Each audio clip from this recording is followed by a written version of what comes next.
The summer of 1856 scorched the land like divine punishment.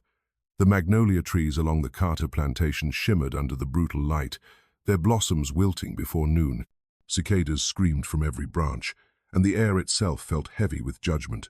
From the veranda, Mistress Evelyn Carter watched her slaves move across the cotton field slow, desperate figures bent under the sun's tyranny. Her silk parasol shielded her flawless skin, but not her sharp gaze. "Look at them," she whispered to her maid, Beatrice, a timid young woman who had learned to fear the soft tone that came before Evelyn's cruelty. Even dying, they move so pitifully slow. Not even death hurries them.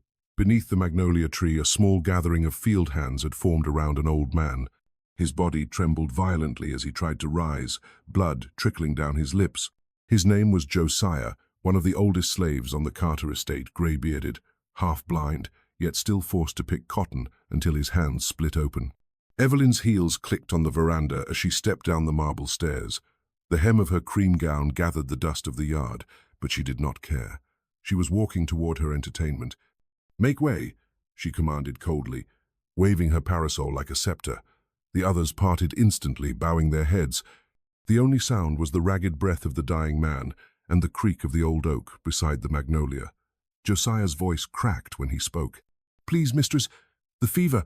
I can't go on. Just let me lie down." Her eyes gleamed like sunlight on glass. "Lie down? On my time?" She tilted her head, her tone dripping with mock pity. "You've spent 60 years lying under my family's roof. You'll stand until your soul decides otherwise." Beatrice flinched behind her mistress. She had seen this tone before, the playful cruelty that Evelyn reserved for moments of complete control. Josiah tried to push himself upright, his arms shaking violently. He coughed again, splattering blood on the dirt near Evelyn's boots. The red flecks on the pale dust looked almost artistic to her. Evelyn smiled faintly. "You stain my yard even as you die. How poetic." She bent closer, her perfume a blend of jasmine and vanity mixing with the stench of sweat and fever. "Tell me, old man," she whispered, "do you still pray for deliverance? Does your God still hear you?" The slaves around her stood frozen, their eyes lowered. No one dared to move. Josiah's eyes, clouded with fever, lifted toward her. "He hears," he rasped. "He waits, and so will you." A chill ran through the group. Evelyn's smile vanished for the briefest second, then returned sharper. "Is that a threat, old man?" "No," Josiah croaked. "A promise." She laughed high, ringing cruel. "Then let your God keep his promise." She turned to Beatrice. "Fetch water. He'll die cleaner than he lived." Beatrice hesitated. Evelyn's glare sliced through her hesitation like a blade. "Now." As the maid ran toward the well, Evelyn knelt and placed her gloved hand on Josiah's forehead. "You will die beneath my tree," she murmured, "and I will remember your face when I sleep soundly tonight." Josiah's breathing slowed. The cicadas screamed louder, as if nature itself mourned him. Then, as his chest rose one last time, he whispered, "Not tonight, mistress. You'll dream of me instead." His eyes went still. The silence that followed felt unnatural. The air around Evelyn thickened. A strange wind passed through the magnolia branches, though the day was still. One blossom, pristine white, fell and landed on Josiah's open palm. Beatrice returned with the water, but stopped short. "He's gone, ma'am." Evelyn rose gracefully, brushing dust from her gown. "Then he's finally done something right." She turned away, but her steps faltered. The ground beneath her seemed to hum faintly, like the echo of a voice trapped under the earth. She blinked and shook her head. That night, while the rest of the plantation slept, Evelyn dreamed. She was walking through the magnolia grove again, but the trees were taller, strangely human in form, their roots curling like fingers. The blossoms dripped with something dark and red. A voice echoed through the grove, the same one that had rasped under her feet earlier that day. "You mocked a dying man, mistress. Now feel his breath on your neck." Evelyn turned sharply. Josiah stood before her, whole and tall, his eyes burning like coals. His hands reached for her throat, and when she tried to scream, no sound came. He leaned close until his cracked lips brushed her ear. "Every night until you crawl," he whispered. She woke with a gasp, drenched in sweat.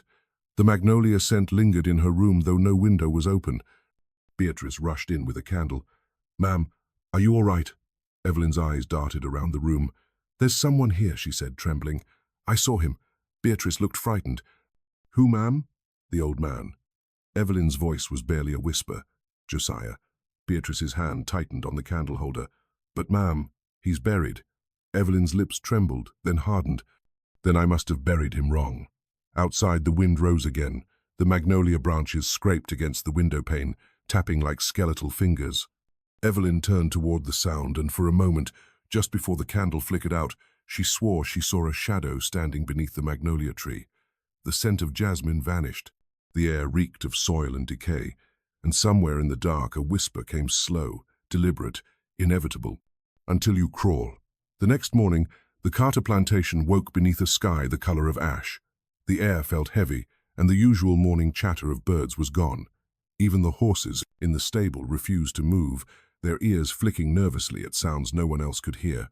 Mistress Evelyn Carter sat at the breakfast table, her silver spoon tapping against a porcelain cup of tea that had long gone cold.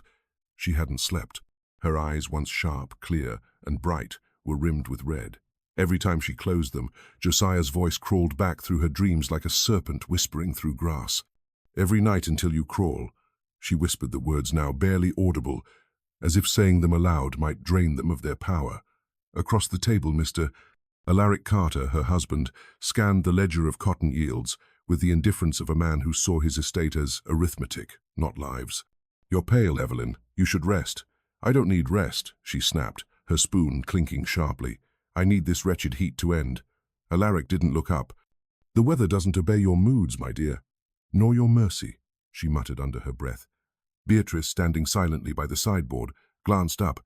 She had heard the stories spreading through the slave quarters since dawn, how the magnolia tree had bled sap that morning, how Josiah's grave looked disturbed though no one had touched it.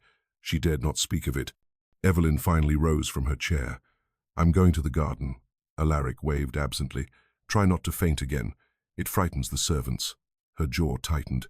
She walked out into the sunlight, parasol in hand, her silk skirts whispering like the murmurs that followed her. The magnolia grove looked unchanged, yet something beneath it was different. The air had an earthy sweetness like fresh-turned graves.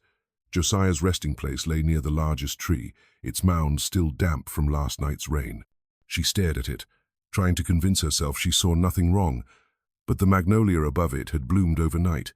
Every branch was covered in unnaturally white flowers, their petals glistening as if slick with dew, and at the very base of the trunk, the roots looked wet. "Beatrice," Evelyn called sharply. The maid hurried over, clutching her apron. "Yes, ma'am?" "Look there," Evelyn pointed. "Those roots, what do you see?" Beatrice hesitated. "Just the tree, ma'am." Evelyn's eyes narrowed. "Liar." "I swear it, ma'am, just the tree." The mistress turned her glare back to the blossoms. For a fleeting second, she saw something impossible. Josiah's face reflected faintly in the sheen of a petal, his eyes staring through her like mirrors of the grave. She stepped back, gasping, and dropped her parasol. Beatrice reached for her. "Ma'am." But Evelyn pushed her away. "Don't touch me! He's not gone, do you hear? He's not gone!" The outburst drew stares from two nearby field hands, who quickly lowered their eyes. Evelyn composed herself, her trembling masked by fury. "Fetch the groundskeeper. I want this tree cut down today." "Ma'am." "You heard me. I'll not have ghosts growing roots on my land." By midday, the old man Samuel, the plantation's blacksmith and reluctant woodcutter, arrived with his axe. He was broad-shouldered but weary, his eyes carrying the silent knowledge of too many years on the Carter estate. "Cut it to the root," Evelyn ordered, standing at a distance.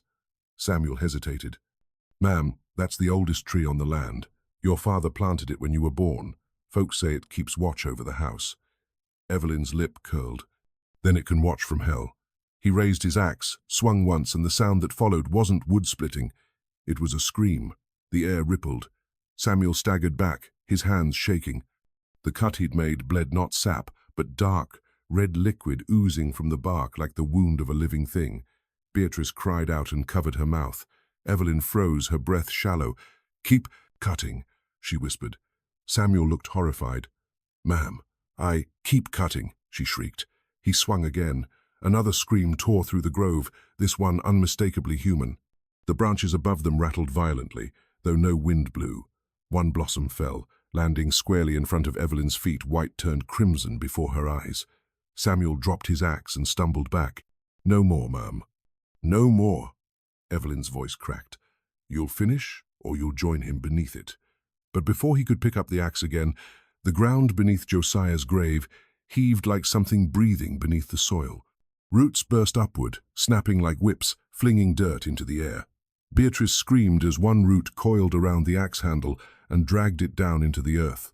Evelyn stumbled backward, her heart pounding. God have mercy, Samuel crossed himself. It ain't God doing this, Ma'am. When the motion stopped, silence fell again except for a faint whisper from the disturbed grave. Until you crawl. Evelyn turned and ran, her skirts tearing against the thorns. She didn't stop until she reached the house. Inside, she locked herself in her bedroom, trembling, gasping for breath.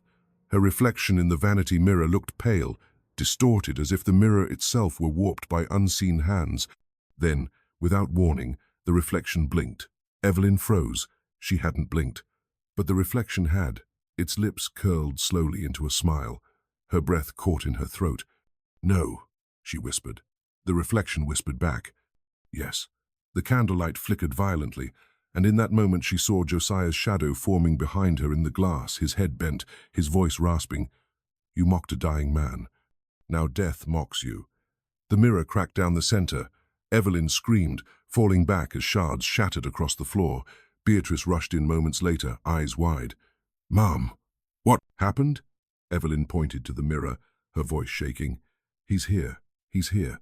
But when Beatrice looked, all she saw was a broken reflection and her mistress weeping among the glass.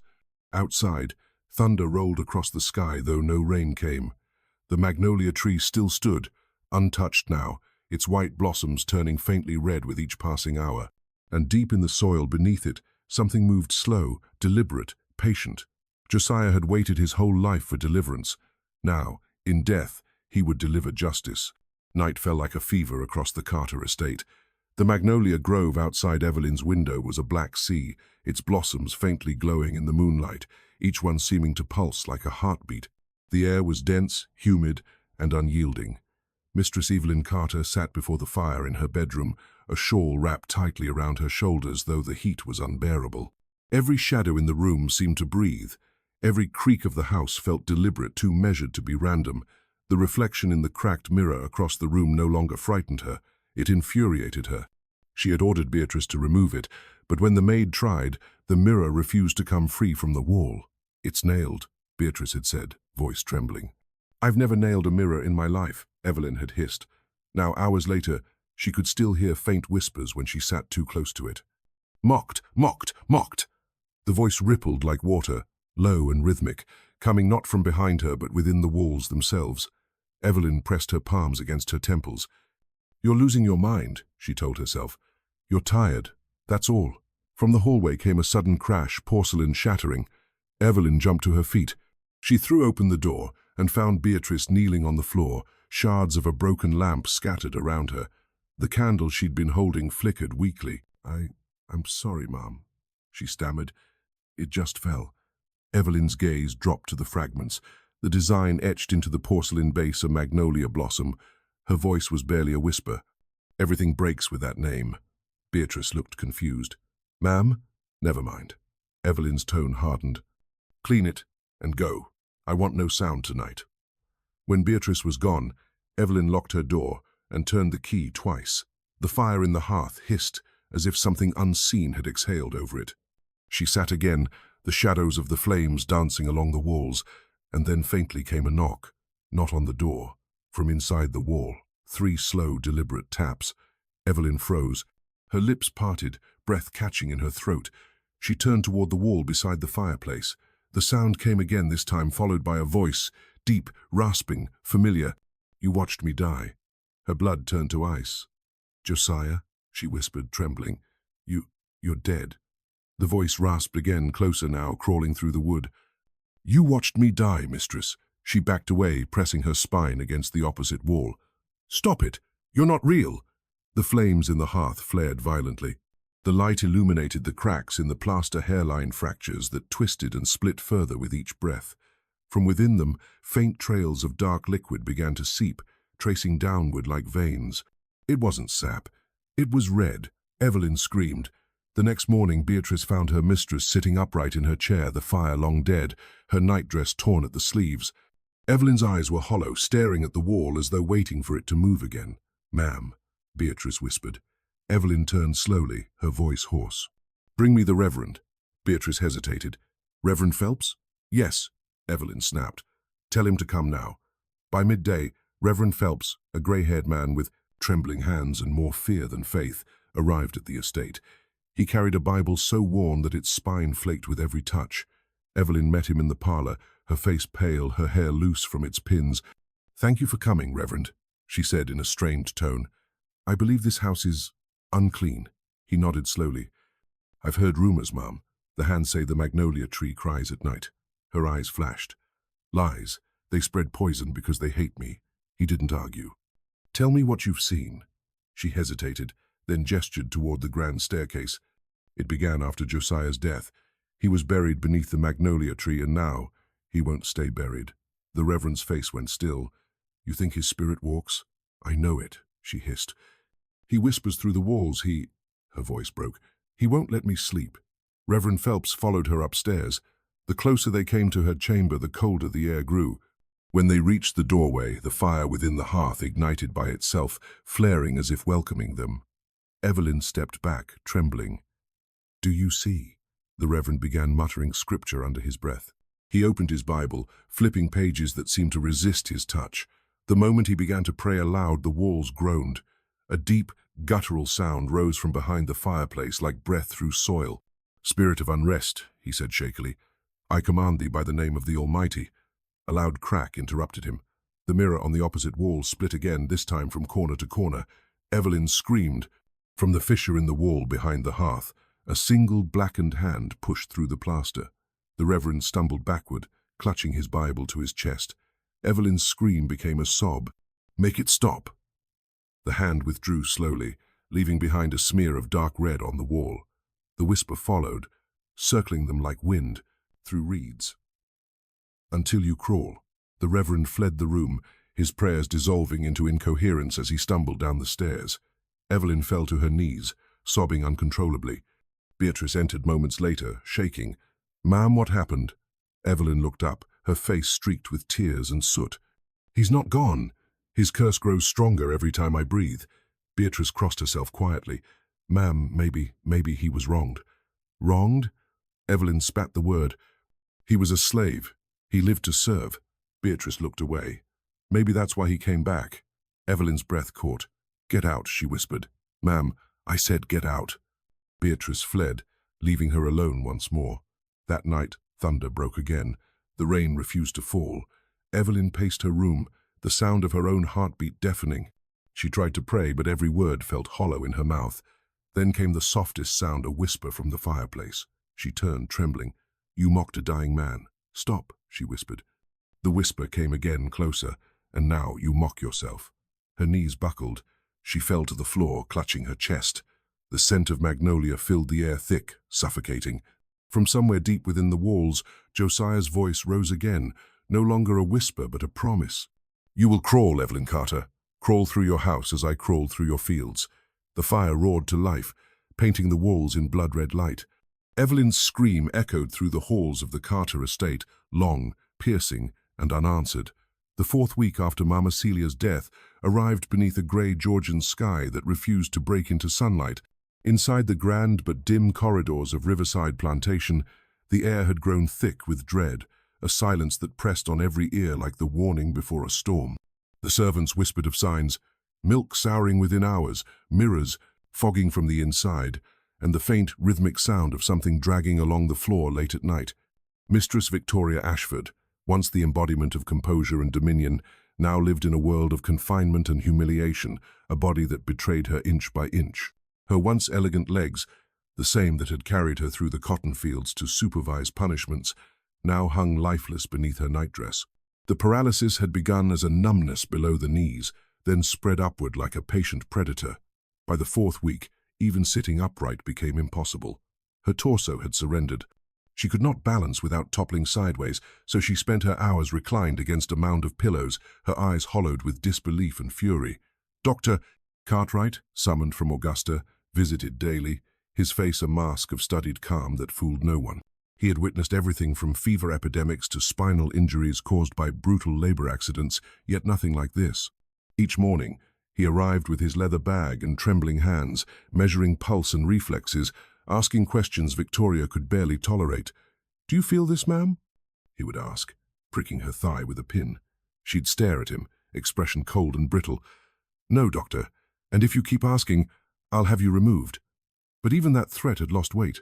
Everyone on the plantation could see it, the collapse of power, the disintegration of the woman who once ruled with iron speech and velvet cruelty. Her relatives visited less often now. Her cousins whispered about hysteria, her brother urged exorcism, and her sister prayed in corners, clutching a cross until her knuckles went white. Outside Victoria's window, the enslaved quarters had grown eerily quiet. Even laughter had been replaced with an expectant hush. They all remembered Mama Celia's final words, her curse, rasped through broken teeth. "You will crawl in the dirt where I lay. You will beg the same mercy you denied me." Now that prophecy was beginning to take form. The fourth week brought new horror. Victoria woke one morning to discover she could not maintain her sitting position. The chair, specially crafted to keep her upright, a mahogany contraption padded with silk, had become useless. Her torso folded forward like a collapsing doll. She fell sideways, her cheek striking the pillow, unable to right herself. The maid assigned to her chamber, a quiet woman named Ruth, rushed to lift her. "Don't touch me," Victoria hissed. But Ruth hesitated. The command sounded hollow now, without force. Slowly, reluctantly, the maid adjusted her mistress's limp form back against the cushions. The scent of sickness lingered in the room, camphor, sweat, and something faintly metallic. By afternoon, Victoria began to notice something stranger still. While her legs and midsection were powerless, her arms remained strong unnaturally so. She could grip the edge of her bed frame hard enough to splinter the wood. She could pull herself across sheets, though her lower body trailed uselessly behind. Dr. Cartwright could not explain it. "It's as though the affliction is choosing," he murmured, more to himself than to her, "preserving what it needs." "What it needs," Victoria snapped. "Do not speak as if my body belongs to something other than me." But in the dimness of her chamber, even she could sense it, the eerie precision of her decay. Her legs, symbols of her authority and mobility, had been stripped away. Her back, the axis of her posture, was gone. But her arms, the same arms that had once struck, ordered, and punished, remained alive. It was as if her body was being sculpted for some grotesque purpose. That night, the air grew cold enough for frost to form along the window's edge. Ruth lay on a cot near the fire, half asleep, when she heard it again, that sound. A faint dragging. Not from outside, but within the room. She sat up, heart hammering. "Mistress?" The figure on the bed moved, not turned, moved. Slowly, Victoria's upper body twisted, and with visible strain, she began to drag herself across the mattress, her arms pulling, her legs trailing behind like dead weight. Her eyes were wide open, glassy, unblinking. "Mistress Victoria, you shouldn't—" "Be silent," came the whisper, but the voice didn't sound fully hers. Victoria's arms reached the floor. She lowered herself clumsily, inch by inch, until her palms met the cold planks. Her nightgown dragged behind her, its hem already dark with dust. Her arms trembled, then steadied. She began to crawl. Ruth backed away, trembling. "Ma'am, please don't—" But Victoria didn't respond. Her face was fixed toward the open door, her gaze drawn to the faint moonlight spilling from the veranda. Her movements were jerky yet purposeful, like a puppet moved by invisible strings. She dragged her useless legs, her body making a soft, sickening scrape along the wood. The smell of old oak and damp air filled her lungs as she crawled toward the open night. Ruth screamed, summoning other house servants. They arrived just in time to see Victoria's form descending the veranda steps, not walking, but crawling, her arms bearing the weight of her lifeless body, her gown collecting dirt and leaves. "Stop her!" someone cried, but no one moved. Fear had rooted them in place. Outside, the courtyard glowed faintly beneath a sliver of moon, the same courtyard where Mama Celia had lain dying, the same dirt where Victoria had once laughed, watching the conjure woman writhe in agony. Now the mistress entered that same space on her hands and knees. The world seemed to hold its breath. She crawled forward until her palms pressed into the cold earth. Her hair, once perfectly arranged, now hung loose and wild around her face. Her breath came ragged, like sobs without sound. She reached the center of the courtyard and then froze. The night air thickened. Somewhere, a dog howled. And then Victoria's mouth opened, but what came out was not a scream. It was a voice. A low, rasping, broken voice that did not belong to her. "I sold a mother's child for spite," the voice said. Ruth gasped. The others crossed themselves. "I ordered whippings for my pleasure. I mocked the dying because their pain made me strong." The words came faster, each one clawing from her throat like something ancient, trying to escape. Her eyes rolled back, tears mixing with dirt. Her hands clawed at the ground, as though she were digging her own grave. When dawn came, the sight burned itself into the memory of everyone who saw it. Mistress Victoria Ashford, crawling in the courtyard dirt, her silk gown torn, her face streaked with mud and terror, confessing crimes she had buried for 30 years. The curse had found its moment of fulfillment, and for the first time in her life, Victoria could not command her body, her voice, or her fate. She was no longer mistress of anything, not even herself. The courtyard had become a shrine of dread. The same packed dirt that once bore Celia's blood now cradled Victoria Ashford's trembling body. Dawn broke over Riverside Plantation in faint grey ribbons, the mist coiling around the columns like ghosts taking attendance. For the first time in her life, Victoria lay there, low enough to see the world from the level of the enslaved. Her silken nightdress was soaked with mud, her hair tangled in the soil. Each breath came as a rattle. Every nerve in her body screamed, but the paralysis kept her trapped, a trembling animal in a silk cage. The servants and field hands had gathered in silence. They stood at a distance, unsure whether to help or flee. The overseer Briggs barked orders, but his voice faltered under the sight of his mistress crawling in the same dirt she'd cursed others to tread. The scene felt biblical, as if the world had tilted and the heavens were taking sides. Sarah, Celia's apprentice, stood nearest.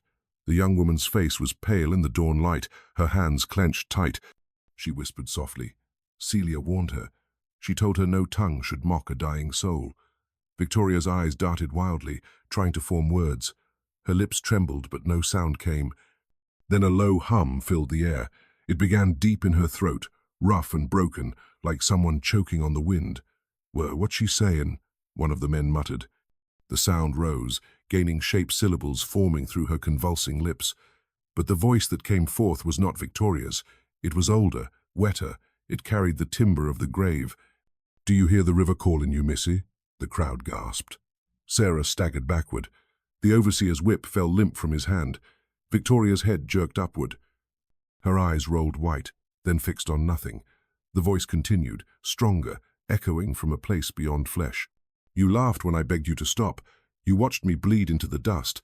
Now the dust watches you." Her voice cracked on the last word, then deepened again. The cadence was unmistakable. Celia's rhythm. Celia's tongue. Some of the onlookers fell to their knees. Others crossed themselves. The air thickened with terror and awe. Sarah whispered, tears streaking her cheeks, "Mama." Victoria's hand lifted, trembling like a puppet's. "Don't call me that," came her own faint whisper before the other voice swallowed it whole. "You took the child from her mother's arms. You chained the boy who cried your name. You burned the woman's prayer cloth because you feared her God." Each accusation spilled like poison. Each word shook the ground with invisible weight. The wind swirled, carrying the scent of wet earth and something sweet honeysuckle mixed with decay. The sky seemed to pulse with light. Victoria's body began to convulse. Her fingers dug into the dirt as if clutching at the earth for mercy. She sobbed, choking on her own voice. "Stop! Stop! Please!" But the curse had its own rhythm. "I fed your wounds with my blood, missy. You fed your pride with my pain. Now our blood and pride are the same." The enslaved people looked on, some terrified, some transfixed. One man, old Benjamin, whispered, "It ain't just her speaking. It's every cry that went unheard on this land." The ground trembled faintly. The horses in the stables screamed. Dr. Cartwright arrived, half-dressed, sweating through his linen shirt. "Restrain her," he shouted, but no one dared move.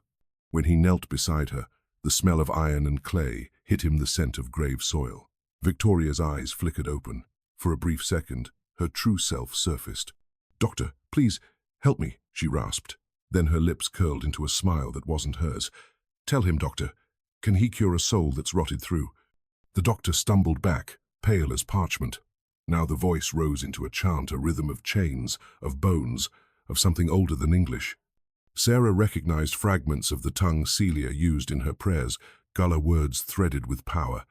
Earth, take what blood remembers. Hands that struck shall now tremble. Eyes that mocked shall now weep. Her body seized. Mud splattered her face as she slammed against the ground, whispering Celia's name over and over until it turned into a scream. The overseer shouted, "Enough! This is witchcraft!" He raised his whip, but before he could bring it down, lightning cracked across the sky, a single bolt striking the iron fence behind him. The sound split the air like judgment itself. He dropped the whip and fell to his knees. Victoria was crawling again, dragging herself toward the center of the courtyard. Her knees left twin furrows in the dirt. Each motion was slow, deliberate, like she was being pulled by invisible hands. "Let me go," she sobbed. "Celia, please, I didn't mean—" The voice that answered her came through her own mouth, but the tone was calm now. Soft. "You meant every word, but you can learn meaning anew." At that, her body froze. Her arms gave out. She collapsed face first into the mud. The silence that followed was immense. Only the cicadas dared to continue their song. Sarah stepped forward. "Mama Celia," she said quietly, her voice trembling, "you did what the Lord himself could not in their eyes. You showed them he sees." Victoria's breathing steadied. For a heartbeat, she looked peaceful. Then her head turned slightly, and a single tear rolled down her cheek. "Mercy," she whispered in her own voice this time. "I beg mercy." Sarah knelt beside her, tears mixing with the dirt. "We show mercy," she murmured, echoing Celia's old teaching. "Not because you deserve it, but because we won't be like you." Victoria stared at her, dazed. The words struck harder than any curse. The crowd slowly dispersed, murmuring prayers under their breath. Dr. Cartwright sat in stunned silence, scribbling feverishly in his journal, his pen shaking as he wrote, "Case of Mistress Victoria Ashford, afflicted with paralyzing fits accompanied by xenoglossic speech. Symptoms, divine or diabolic." By noon, Victoria was carried back to her chamber. She did not resist. Her eyes remained open, but her spirit had broken. From that day forward, she never again commanded another person. She no longer spoke the language of cruelty. Instead, when she opened her mouth, only Celia's hymns escaped, cracked and trembling, but full of something she'd never known, remorse. And on that cursed plantation, the dirt that once soaked Celia's blood began to bloom wildflowers white and gold, as if forgiveness had taken root where vengeance once grew. The grand hall of Riverside, once echoing with the clipped rhythm of Victoria Ashford's heels, now lay in silence. Curtains drawn, air heavy with decay, the mansion seemed to breathe in slow resignation. Dust gathered on the polished banisters that once gleamed like mirrors of her pride. Outside, the oaks swayed with an eerie patience as though waiting for the mistress's final lesson to end. By the summer of 1857, Victoria had not stood upright for over a year. Her legs, once her pride and vanity, were nothing but twisted shadows beneath the quilt. They had withered, skin sagging over bone, as if time itself had consumed her from the knees down. Dr. Cartwright had long stopped calling her condition paralysis. He wrote in his private notes, "A living judgment no anatomy can account for. Her illness became her identity. The woman who once ruled with polished cruelty now depended on the very hands she'd once ordered, beaten for trembling too slow. The house slaves who remained did not spit at her, nor curse her name. They simply carried out their duties with quiet endurance.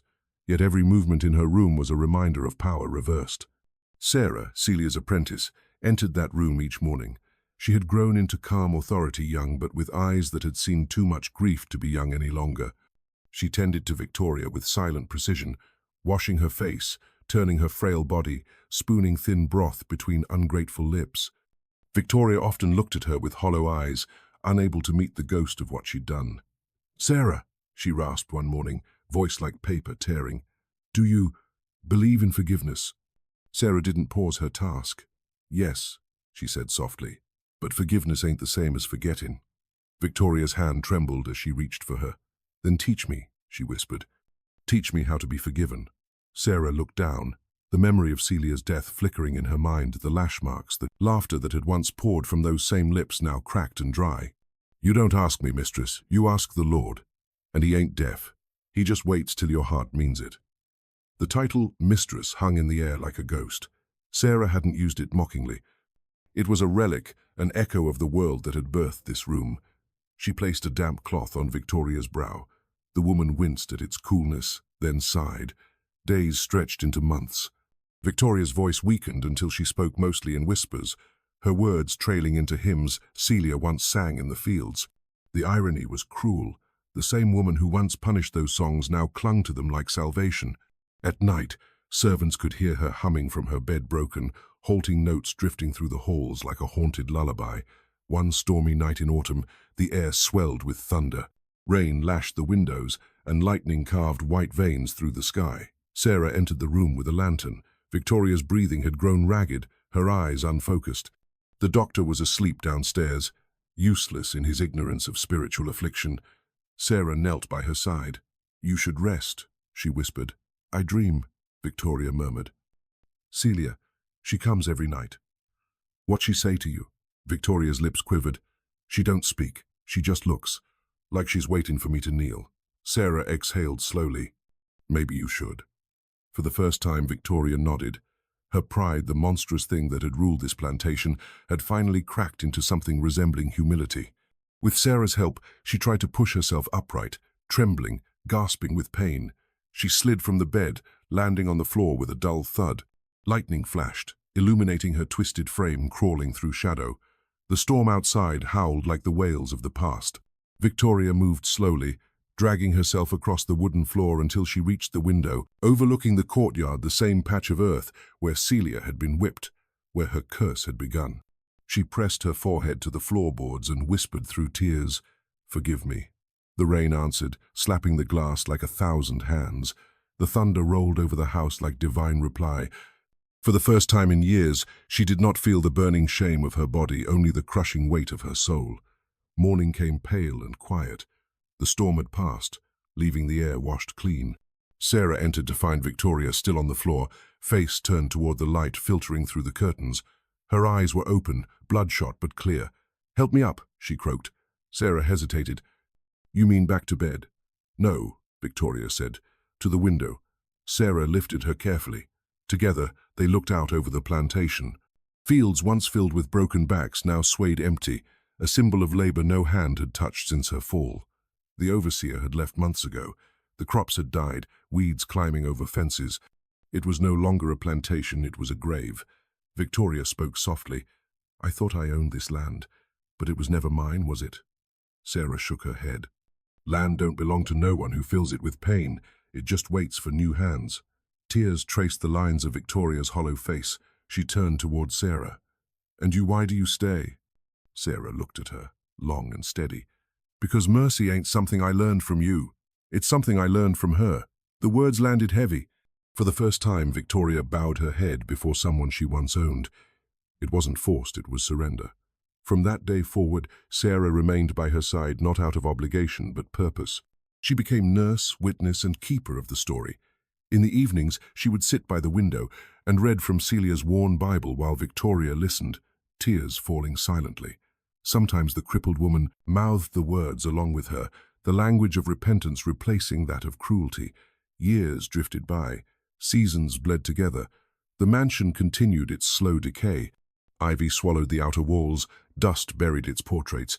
Visitors came less and less. Neighbors whispered about the woman who crawled and the house where voices of the dead sang through the night. By 1860, Victoria could no longer move her arms. Her world shrank to a single bed by the window. Yet each dawn, Sarah opened the shutters to let the sun touch her face. "It's the same sun that warmed Mama Celia," she would say. "If he still rises, maybe he still forgives." Sometimes Victoria smiled faintly. Sometimes she wept. When Dr. Cartwright returned for his last visit before leaving Georgia, he found her singing softly, voice thin but steady. "Amazing Grace, how sweet the sound." He removed his hat, trembling. "She's not dying," he told Sarah. "She's atoning." Sarah simply nodded. She'd been doing that a long while now. In the final scene of that year, the household gathered in the courtyard once more. Victoria had asked to be carried outside, into the place of her undoing. Wrapped in a blanket, she gazed at the soil that had swallowed Celia. Her voice shook as she whispered, "Let her name be the last I speak." Then, faint as a breath, she said it. "Celia." The air stilled. A breeze passed through, carrying the faint scent of honeysuckle. For a moment, Every living soul at Riverside felt it the peace of something released. Sarah closed her eyes. "Go on, Mama," she whispered. She finally crawled. By 1861, the story of Victoria Ashford had spread far beyond the red clay of Georgia. It traveled along whispering mouths and campfire tales, carried by traders, preachers, and fugitives moving under starlight. People called it the crawling curse. Some said the devil himself had claimed her legs. Others swore it was the Lord's hand through Celia's dying words. Whatever they believed, one thing was certain: no master slept soundly again after hearing it. At Riverside Plantation, time had become a long echo. The once proud estate was now a hollow carcass of its former grandeur. The cotton fields, where the hum of labor once filled the dawn, lay untended. The white house stood sun-bleached and overgrown, its shutters clapping like bones in the wind. The slaves, no, the people who remained walked differently now. They held their heads higher. Fear had not vanished, but it had cracked. Sarah had become the quiet matriarch of that broken world. Though still a servant by law, she was mistress in spirit, the keeper of Celia's name and Victoria's penance. Under her guidance, the enslaved gathered every Sunday night in the garden behind the quarters, where wildflowers had sprouted in the dirt that once drank Celia's blood. They called it the healing place. They sang softly there, voices woven in moonlight. No overseer dared interrupt. Even Briggs, the former whipman, left the land long ago, claiming he saw shadows moving in the field that whispered his name. The curse had not only taken Victoria, it had unsettled every cruelty within reach of its echo. One summer evening, Sarah stood before the gathering. Her voice was low, but strong enough to command the circle's attention. "Tonight," she said, "we ain't here to curse nobody. We're here to remember what the Lord showed us, that justice don't need a blade. Sometimes it just needs time." The group murmured amen in unison. Among them sat young Grace, a girl barely 12, whose mother had been sold north before the curse. She looked up, eyes wide. "Miss Sarah," she asked shyly, "was it true? Did Miss Victoria really crawl like Mama Celia said she would?" Sarah's gaze softened. "I saw it with my own eyes, child. Crawled through the same dirt she once made us clean on our knees. The Lord let her feel every inch of the pain she gave, but he also let her live long enough to see mercy." Grace nodded slowly, trying to imagine it. "So, was she forgiven?" Sarah hesitated, staring into the flickering lantern light. Maybe. Maybe that's between her and God. But she knew she was wrong. That's where forgiving starts. The wind carried the hum of cicadas and the distant cry of a nightbird. The group began to sing not the sorrow songs of bondage, but the slow, rising hymns of defiance and faith. Voices mingled with tears, weaving a melody of survival. By winter, the tale had taken on a life of its own. Preachers in Savannah spoke of the mistress who mocked God's anointed. In Charleston, a rumor claimed that the dirt from Celia's grave cured sickness if placed under a pillow. The white gentry scoffed at the superstition, yet many secretly crossed themselves whenever they heard Victoria's name. The curse had become scripture in the shadows. In the quarters, Sarah wrote letters for those who could not write, sending news to kin on distant plantations.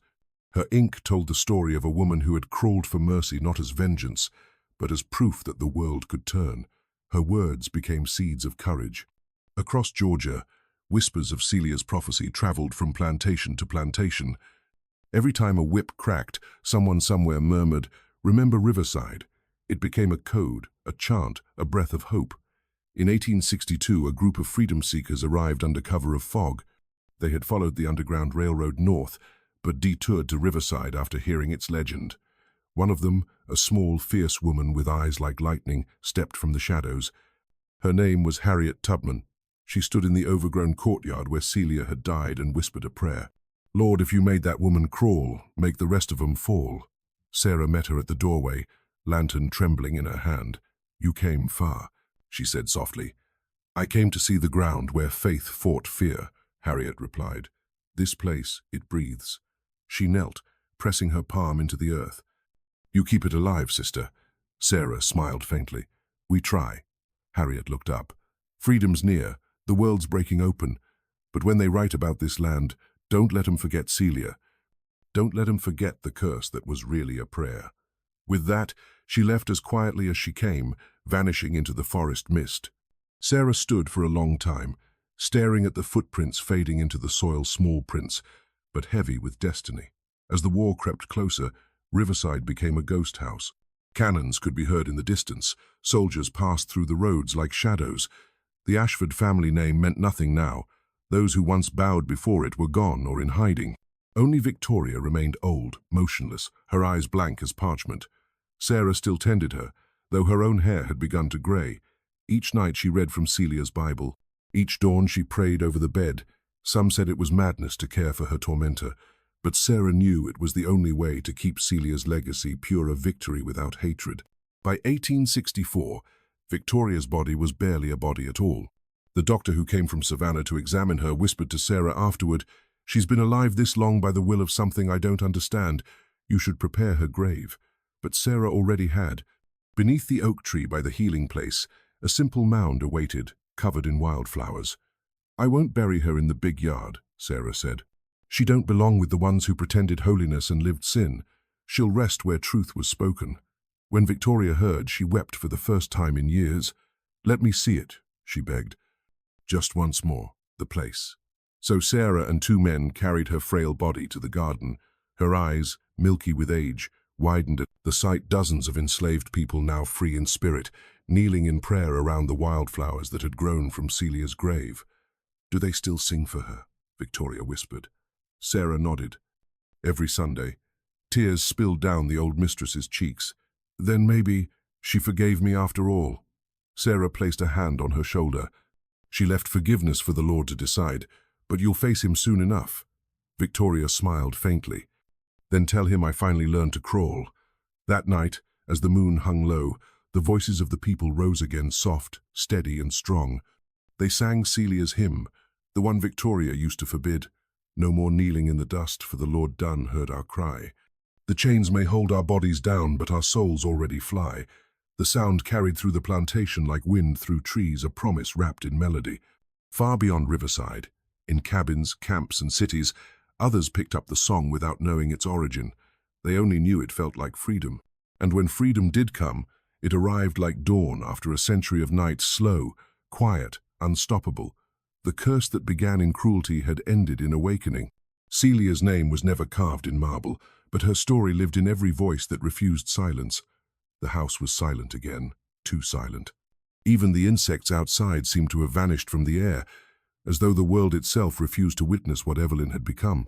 She stood in the grand hallway, barefoot on the cold wood, her once white nightgown smeared with ash and soil. Her hair hung in tangled ropes across her face, her eyes swollen from nights of crying without sleep. The air had turned thick, not warm, not cold, but wrong. Every breath she took felt like something alive moved inside her lungs. On the wall, Grace's portrait had changed again. The slave woman's eyes, hollow black pits, now followed Evelyn wherever she moved. The paint beneath had begun to bubble, as if the oil itself burned with unseen fire. Evelyn whispered, "No more. Please, I buried you. I gave you peace." But a soft whisper answered, "You buried me alive." Her throat tightened. "That's not true," she choked, her voice trembling. "You were dead when I found you." The whisper grew louder.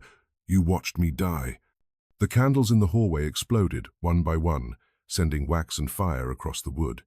Evelyn screamed, running toward the stairs, but the steps warped beneath her feet, soft, wet, sinking. She looked down. The wood had turned to mud, and in it, pale hands began to rise. Grace's hands. The same calloused, work-worn hands that had scrubbed the floors, carried the buckets, tied the ropes. They clawed out of the mud, reaching for her ankles, dragging her down inch by inch. Evelyn kicked, screamed, tore her skin against the floorboards as she crawled free, her gown ripping in the struggle. She ran into the parlor. The fire in the hearth burned blue. The furniture had moved. The piano now stood sideways, its keys bleeding thick black liquid. From the far corner, the sound of a lullaby hummed, the same one Grace used to sing to the children in the quarters. Evelyn turned slowly toward the sound. Grace stood there. Her figure shimmered in the flicker of firelight, the same ragged dress she died in clinging to her thin, bruised frame. Her mouth was torn at the corners, stretched too wide, smiling too much. Her eyes were nothing but hollow darkness. "You mock the dying," Grace said. Her voice came from everywhere, the walls, the ceiling, the air. "You laughed when I begged. You spat when I cried. Now laugh again, mistress." Evelyn fell to her knees. "Grace, please, I didn't know." You knew. The floor split beneath Evelyn, opening into a pit of black mud and bones. The stench of rot filled the room. She saw the faces of the others, the slaves buried in unmarked graves, the ones who had suffered silently. They rose, faces half-eaten by soil and time, their mouths whispering in unison, "Mercy, Mistress, mercy." She screamed and crawled backward, clawing at the carpet until her fingers bled. "I can't undo it, I can't." Grace moved closer, each step echoing like thunder, even though her feet made no sound. "No," she said softly, "but you can feel it." With a sudden jerk, Grace reached out her translucent hand and touched Evelyn's face. Her fingers felt cold, colder than death, and where they touched, Evelyn's skin began to blacken. Veins turned grey, her lips cracked, her breath caught in her throat. She fell forward, gagging, and felt something moving beneath her skin, crawling, wriggling, as if 1,000 insects had been planted inside her flesh. She tore at her own neck, screaming, her nails carving lines of blood down her chest. She stumbled, hitting the wall, and saw her reflection in the cracked mirror. Her beauty gone. Her skin sagged, her eyes hollowed. She had aged 40 years in seconds. Grace whispered from behind her, "Now crawl for mercy." Evelyn fell to her hands and knees. The air pressed down like a physical weight, forcing her lower, until her cheeks scraped against the floor. She began to crawl not because she wanted to, but because something unseen forced her body to obey. The floor turned to dirt beneath her palms. She was no longer in the house. She was outside in the same field where Grace had died. The moon hung low and red over the horizon, and the air smelled of rain and decay. She saw the tree the one Grace had been tied to. It stood before her, its trunk slick with black sap. From one of its branches hung the rope, still swaying gently as if someone had just been cut down. Grace's voice echoed from all directions. "Mercy is a word the dying whisper when no one listens. You never listened." Evelyn sobbed. "Please, forgive me. I'll make it right, You will beg," Grace interrupted. Evelyn's hands bled as she dragged herself forward, inch by inch, toward the tree. Her knees were torn open, her gown shredded. Every movement brought waves of agony through her body. When she reached the roots, she collapsed, gasping for air. Grace appeared beside her again, no longer ghostly, but solid. She knelt, placing a cold hand beneath Evelyn's chin, forcing her to look up. "You mocked the dying," Grace whispered. "Now die mocked." A wind surged through the field, carrying the voices of the dead. Evelyn screamed as Grace's form began to dissolve into mist, wrapping around her like a shroud. The mist forced itself into her mouth, her nose, her eyes, and when it cleared, Evelyn was gone. Only the sound of crawling remained faint, pitiful, endless. When dawn broke, the villagers found Evelyn's body near the old tree. Her hands were raw, her face twisted in terror. Her lips were still moving, whispering the same word over and over, "Mercy." But no one heard her. No one ever did. Morning arrived with a silence that felt unnatural. The mist clung low across the plantation fields, heavy and pale, blurring the outlines of the trees into ghostly silhouettes. Where Evelyn once stood proud upon her balcony, the manor now crouched in stillness, windows dark, curtains torn, the air around it thick with the scent of burnt oil and damp wood. The servants who still remained refused to go near. They spoke only in whispers, their eyes darting toward the upper floor, as if afraid to awaken something that still listened. Old Martha, the cook, was the first to enter. She carried a lantern and a Bible pressed tight against her chest. The floorboards creaked under her weight, dust rising from each hesitant step. "Miss Evelyn," she called softly, though she already knew no answer would come. The parlor was in ruins. The piano had split apart, its keys scattered like teeth. On the walls, every portrait had been slashed or burned, except one Grace's. The painting hung perfectly straight, its surface smooth and fresh, as though painted only yesterday. And yet, the eyes in the portrait gleamed faintly, catching the glow of the lantern with impossible depth. Martha crossed herself. "Lord have mercy." From upstairs came a faint scraping sound, slow, rhythmic, like the sound of something being dragged. She froze. "Miss Evelyn?" she called again, her voice breaking.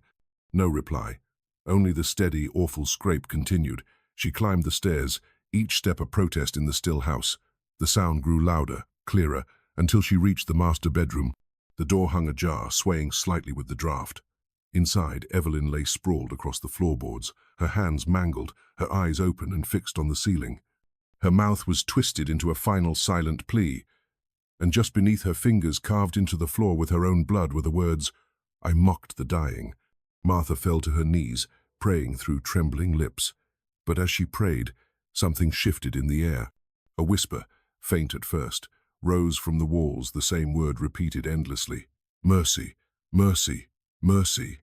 The lantern flickered out. For a moment, Martha saw nothing. Then, from the corner of her eye, movement, a shadow that didn't belong to her, crawling slowly along the wall. She turned the lantern back on, but nothing was there. She fled the room screaming. Within a week, the plantation stood empty. The townsfolk refused to approach after nightfall. The fields withered, the livestock vanished, and the soil turned black near the tree where Evelyn's body had been found. Those who ventured close claimed to hear footsteps behind them, the sound of someone crawling through the dirt, whispering softly for mercy. Years passed. The house rotted into a shell, its grand columns sinking, its windows shattered. Children dared each other to enter and ran out pale, swearing they heard a woman crying in the attic. The legend spread across counties, changing with every telling, yet always the same refrain. The mistress who mocked the dying walked still, begging for what she never gave. Decades later, 1894, the plantation land was bought by a northern investor, a man named Charles Denning, who saw only opportunity in the decayed estate. He arrived with builders and surveyors, intending to raise a new home over the ruins of the old. On the first evening, as the men cleared the rubble, one of them found a small wooden box buried beneath the parlor floor. Inside lay a rusted locket, its chain tangled and black with age. Inside the locket, two faces stared back, Evelyn and a young woman with dark-skinned Grace. Denning's wife, curious, polished the locket and placed it on the mantel that night. "Strange pair," she murmured. A mistress and her servant, side by side. That night, she dreamed of a field, a red moon, a woman crawling through the dirt, her hands bleeding, whispering for mercy. She woke screaming. Denning brushed it off as nerves, but when he reached for the locket the next morning, it was warm to the touch and the glass inside was cracked. By the second night, the workers refused to sleep indoors. They said they heard footsteps in the halls and a woman's voice singing an old lullaby. When Denning entered the parlor to prove them wrong, he found fresh, muddy handprints trailing across the floor, each print smaller, thinner, as though made by someone dying with every crawl. At midnight, Denning stood by the hearth, staring into the cold ashes. The wind outside moaned against the broken shutters. Then from behind him a soft voice said, "You shouldn't have disturbed her." He turned no one, only the shadow of the ruined staircase. Then the whisper came again, nearer. "She mocked the dying." The locket on the mantel burst open. Both faces inside had changed. Evelyn's eyes now hollow, her smile cracked, Grace's expression calm, almost peaceful. Denning stepped back in horror as the portrait above the mantel, the one they'd found half buried in the cellar, began to move. Grace's eyes glowed faintly, and the faintest curve of her mouth appeared, as if satisfied at last. The ground trembled. The walls bled fine lines of dark water. Denning ran, but the door refused to open. The whispers surrounded him. "Mercy, mercy." He saw her then crawling from the far end of the hall. Evelyn's decayed figure, pale and half-broken, dragging herself forward with shredded hands. Her mouth opened, but no sound came, only the word forming on her lips, again and again, "Mercy." Denning screamed and smashed through the door, fleeing into the night. He didn't stop running until dawn, and when he returned with men from town, the house had burned to the ground. Nothing remained but ashes and one unburned object in the field, the locket, gleaming faintly in the sunday inside it. Grace's portrait was still whole. Evelyn's was gone. Years later, a preacher passing through the countryside stopped near the ruins and heard what he swore was a woman's voice carried on the wind. "Mercy," it said. He turned toward the empty field and saw, just for a moment, two figures, one kneeling, one standing over her. The air shimmered, and then they were gone. He left that night and never returned. But sometimes, when the moon rises red over those dead fields, travelers still swear they see a woman in white crawling through the dirt, her hands bleeding, whispering for forgiveness that will never come. And somewhere in the darkness, another voice answers, calm, cold, eternal. "You mocked the dying, now die mocked." The wind carries both voices away into the endless silence of the South, where mercy is still waiting to be heard. If this haunting tale gripped your soul, don't forget to subscribe, comment, and share this story. Tell me, did Evelyn deserve her fate? Share your thoughts below and join the circle of stories where the past never truly rests.